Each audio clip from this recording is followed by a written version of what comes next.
ఇదొకటి. మీరు ఇక్కడ చర్చ ఇక్కడ నవలలో పంచపాదుషాలు అలయరామరాయలపై యుద్ధం ప్రకటించిన సందర్భంలో యుద్ధం అయిపోతుంది. హంపి నగరం ధ్వంసం అవుతుంది.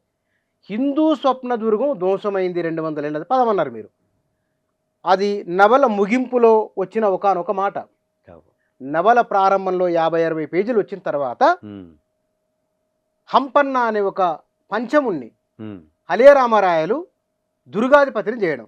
అంటే ఇవాళ ఐఏఎస్, ఆర్డీఓ, డిఆర్ఓ పోస్ట్ అనుకోండి, ఒక తాలూకుదారు ఆ పోస్టుకు తీసుకురావడం అనేది ఒక అంటరానితనాన్ని చూయించిన మీరు. దొంగలు పడితే చివరికి అంటరాని వాడకు దొంగలు కూడా దోసుకోవడానికి మన దగ్గర ఏమీ లేదనో, లేకపోతే వారి వస్తువులు ముట్టుకోవద్దనో. 500 ఏళ్ల కిందట ఈ విషాదం. అవును, 500 ఏళ్ళ కింద. నీ రిజర్వేషన్ 70 ఏళ్ళ నుంచి వచ్చిండేది, మీరే చెప్తున్నారు. 500 సంవత్సరాల కిందట రికార్డెడ్ది. మాదిగొల్లు గోడలోకి పోలేదు, వాళ్ళు దొంగలు కూడా పోలేదు, కొల్లగొట్టి వాళ్ళు పోలే, పాదశాలు ఎవరు పోలే. అంటే వాడు అంటరాని వాడు, అంటరాని వాడని కాదు, వాళ్ళ దగ్గర బూడిది కూడా లేదు. 500 సంవత్సరాల నుంచి ఉండమయ్యా బూడిదలోను. అంటే ఏ వ్యవస్థ అయితే ఆ బూడిద లేకుండా చేసిందో ఆ వ్యవస్థను మీరు స్వప్న దుర్గమని ఎట్లా అన్నారు అనేది మీ నవల మీద వచ్చిన. దానికి ప్యారలల్గా మతం ఉంది. దానికి ప్యారలల్గా ఉన్న హిందూ మతాన్ని బట్టి నేను దాన్ని స్వప్నదుర్గం అన్నాను. కానీ ఈ మాదిక వాళ్ళ గురించిన వర్ణన కాదు అది. హైందవం అంటే భారతదేశంలో ఉన్న హైందవాన్ని ఎట్లా కాపాడుకుంటావు, కాపాడుకోవాల్సిన అవసరం ఉన్నది. అప్పటికి ఉత్తరంలో చాలామంది జనము ముస్లిమ్స్గా మారిపోయినారు. భారతీయులు ముస్లిమ్స్గా మారిపోయినారు. ఇంకా వాళ్ళు దక్షిణానికి వచ్చినారు. దక్షిణానికి వచ్చేటప్పటికి దక్షిణానికి బహమనీ సుల్తానుల వరకు వచ్చినారు. బహమనీ సుల్తాన్ వచ్చి బీజాపూరు, గోల్కొండ, అహ్మద్నగరు, బీదారు, బేరార్ ఇవన్నీ కూడా ఆక్రమించుకున్నారు.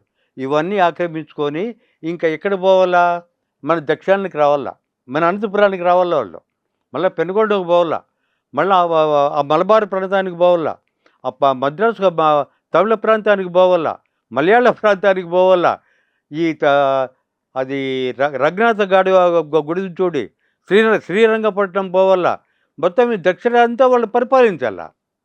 ఎందుకు రాలే అంతవరకు అంటే విజయనగర రాజులు అలీరామరాయలు ఇట్లుంటాడు అడ్డం గోడ, ఏ బిగ్ వాల్ విజయనగరం. వాళ్ళు దక్షిణాదిని వశం చేసుకోవాలంటే ఈ అలీరామరాయలని విజయనగరాన్ని దాటిపోలేరు.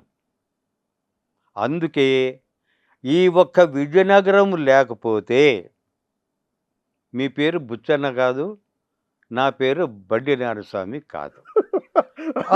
అది జరిగింది చారిత్రక విశేషము అంటున్నా నేను. ఆ విజయనగరం అక్కడ ఉండటం వల్ల అక్కడితో వాళ్ళు ఆగిపోయినారు. ఎప్పుడైతే ఈ హైందవ స్వప్నదుర్గము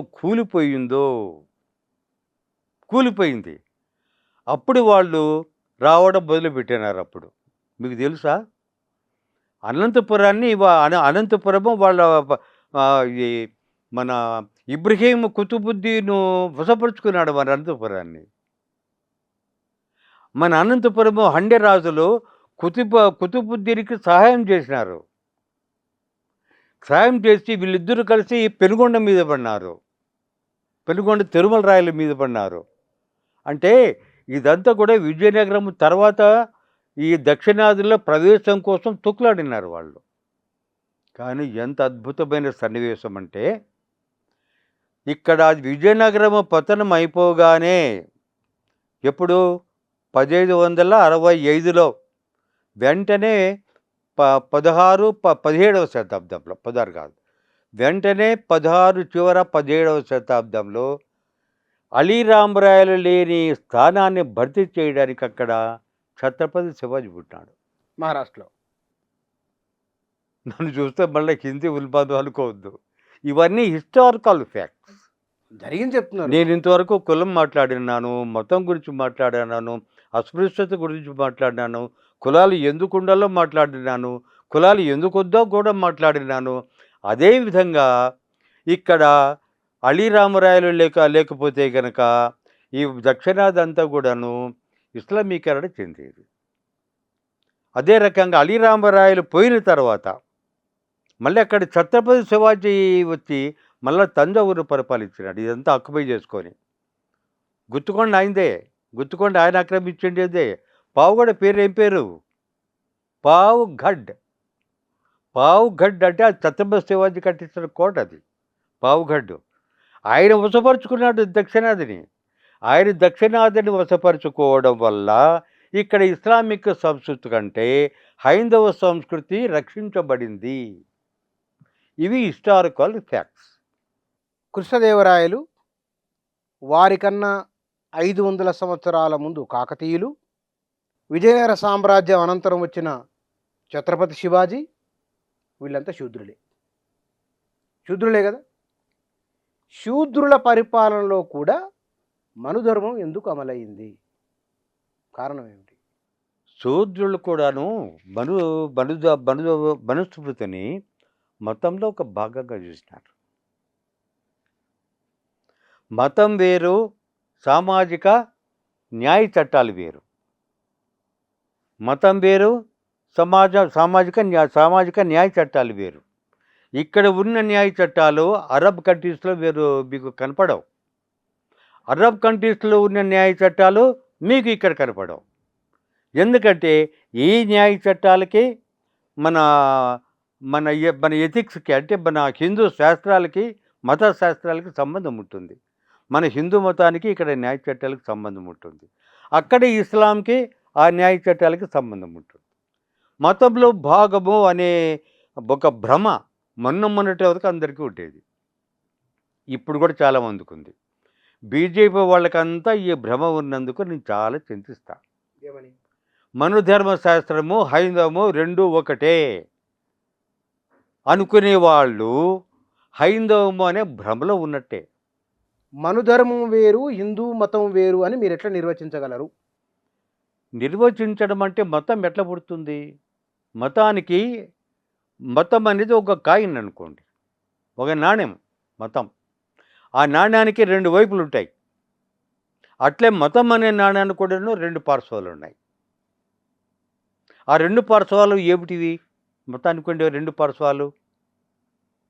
మతానికి 2 పార్శ్వాలు, ఒకవైపు స్పిరిచువాలిటీ ఉంటుంది, ఒకవైపు ఆధ్యాత్మికత ఉంటుంది. అదే నాణ్యానికి ఇంకోవైపు ఏముంటుంది? ఆ ప్రాంతంలో దేశకాలాలకు సంబంధించిన నైతిక వ్యవస్థ ఉంటుంది, నైతిక సూత్రాలు ఉంటాయి.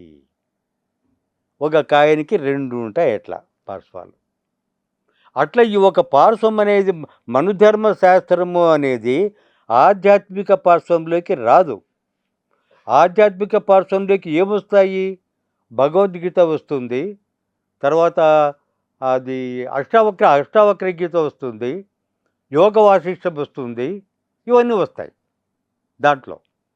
ఇంకా రామాయణ భారతం అవి వేరు, అవి పురాణాలే, అవన్నీ వస్తాయి.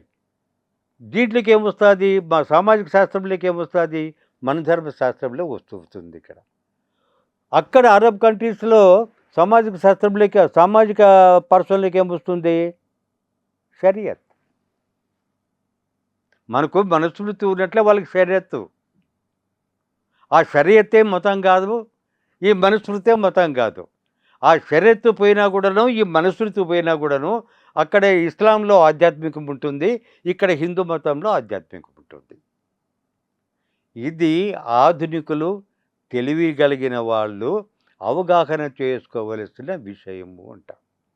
ఇంకా ఈ 21వ శతాబ్దంలో కూడా షరియత్తు, ఇస్లాము 2 ఒకటే, మనుస్మృతి, హైందవము 2 ఒకటే అనుకుంటే ఇద్దరు కూడా అమాయకులైపోతారు.